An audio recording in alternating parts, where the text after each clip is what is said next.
Listen. You brought it up, bro. To further clarify, I be single when niggas stop asking for half, but that's between me and y'all. Come on. You not getting half a shit, nigga. Got me on the beat, so it's a banger. Yeah. Big Bronx. Nigga, it's reminiscent. So let me get this straight. Papoose lawyered up, sent Remy Ma full-on cease and desist to scrub a diss track off the internet, but he's letting his own girlfriend go on interview after interview and talk about the exact same divorce. Yeah, sit with that for a second, because we're about to break this whole thing down. Hey there, it's Nova Sphere, and if you are new here, welcome. Hello everyone. I hope wherever you're watching this from, you're doing good, sending you all good vibes, positivity, good energy today, because we are diving into something messy. Thank you so much for tuning in. I appreciate every single one of you pulling up. Quick disclaimer before we get into it. Everything you're about to hear is based on public reporting and legal documents that have circulated, and this video is strictly for commentary and entertainment purposes, alright? Now let's get into it. So here's the situation. Remy Ma drops this freestyle called Why the F You Lying? It goes semi-viral. She performs it live at Angie Martinez's barbecue of all places. And in this track, she is not holding back. She's coming for Papoose's ghostwriting claims. She's coming for his skills in the bedroom. And she is coming for his current girlfriend, boxer Claressa Shields. Direct hits. No mercy. Now listen, you already know how this usually goes, right? Somebody drops a diss track, the other person either ignores it, or they hop in the booth and clap back. That's rap. That's culture. That's how it's always worked. But that is not what happened here. Watch how you Big Bronx. Nigga, it's reminiscent. Ram, watch how you talk to me. I'm a mogul, bitch. You getting surgery in exchange for I'm a king on the yacht of YOLO shit. You keep jumping on my dick like a in competition with us, don't even know that bitch. Hoes be doing the most, so it's so dick. I've been cuffed since I was wearing Bobo's, bitch. You get a bullet through your shirt with a nervous niggas. But here's the thing. Instead of Papoose going into the studio and doing what rappers do, which is respond with bars, his camp went a completely different direction. They lawyered up. On April 18th, Papoose's attorney, Shelly Albert, sends a formal cease and desist letter straight to Remy Ma's attorney, Diane Bowman.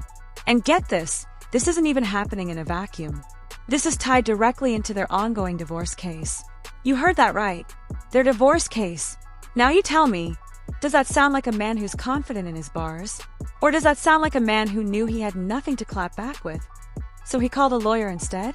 I'll let you sit with that one. The letter itself is wild. It literally copies and pastes Remy's own lyrics back at her, word for word, and labels them profane, insulting, and highly negative remarks designed to embarrass him publicly. Okay, but here's what I keep asking myself. If the bars didn't hit close to home, why does it need a whole legal team to respond to them? They wrote those hits when they whole career, they never go through shit. Not for me or anybody else. You always acting like you help a pack, nigga.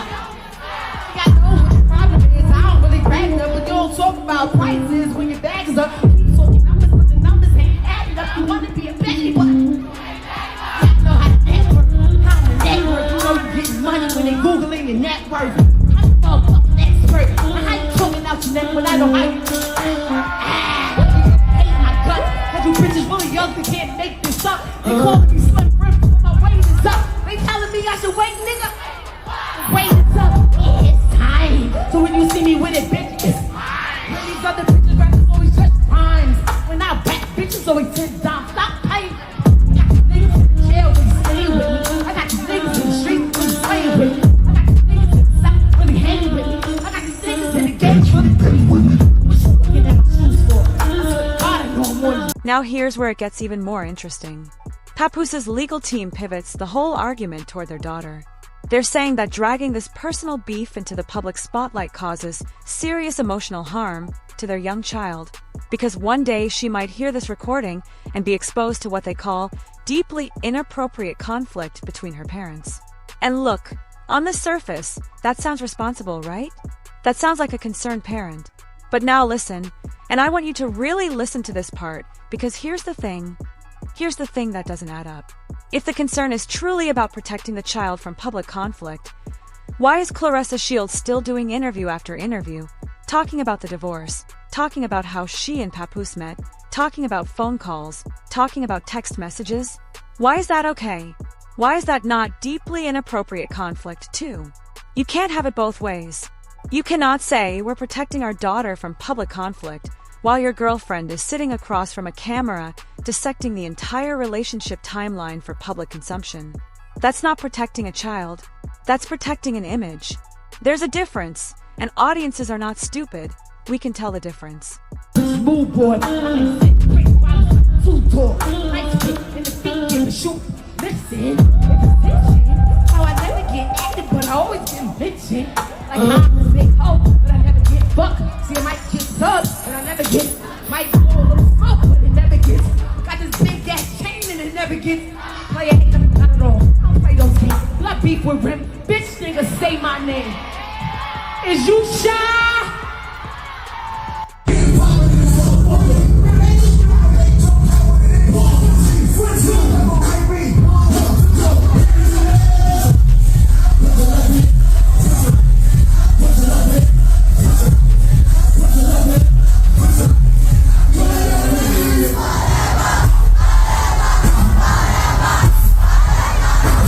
Now the letter doesn't stop at "please stop." It escalates. Papoose's lawyer writes that they are reserving all rights, including the option to amend their pleadings to add a formal defamation claim and to pursue attorney's fees on top of that. So this isn't just a strongly worded letter, this is a warning shot. This is "do this again, and we will see you in court for money." But here's the thing I keep coming back to. Rap has survived on dises since the very beginning. That is literally the foundation the culture was built on. Freestyles, call-outs, back and forths, that's the sport of it. So when somebody skips the booth entirely and goes straight to a courtroom threat, what does that tell you? What does that really tell you about the confidence level over there?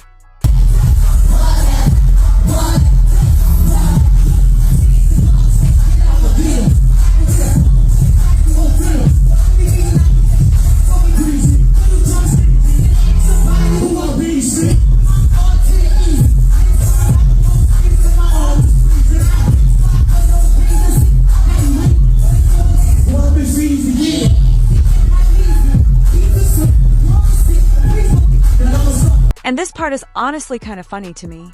In the same letter, Papoose's team includes links to interviews where he and Claressa supposedly say they hold no ill will toward Remy, trying to use that as proof that he has kept his word and stayed above the disparagement. Okay, so let me get this straight one more time. He's using public interviews as evidence of good behavior in the same letter where he's trying to shut down someone else's public expression. You see the contradiction here? You see it, right? Because I definitely see it. Now listen, I'm not here to tell you who's right or wrong in a divorce, because none of us were in that relationship. None of us know the full story behind closed doors. But when it comes to what's playing out publicly, the hypocrisy is loud. It is loud. Cease and desist Remy for a freestyle, but let your own partner go on record repeatedly about the same exact situation? That is not consistency. That is control of the narrative, controlling who gets to speak and who doesn't. And here's the thing, Remy Ma does not strike me, and I don't think she strikes any of you either, as someone who is just going to lay down after getting hit with legal paperwork over a freestyle. This is all the energy of something that is about to get a lot messier before it gets any quieter. A lot messier. So I want to know, do you think Papoose is genuinely trying to protect his daughter here? Or do you think this cease and desist is really about protecting his own image after those bars clearly landed? Drop your take in the comments. I actually want to see where you all stand on this one. Alright you guys, that is it for this video. If you enjoyed this breakdown, smash that like button, drop a comment and let me know your honest thoughts on this whole situation. And if you haven't already, go ahead and subscribe to the channel. Also make sure you hit that notification bell so you don't miss the next one, because trust me, with this story, there is going to be a next one. I'll talk to you guys again very soon. Peace. Listen. You brought it up, bro. To further clarify, I be single when niggas stop asking for half, but that's between me and y'all. Come on.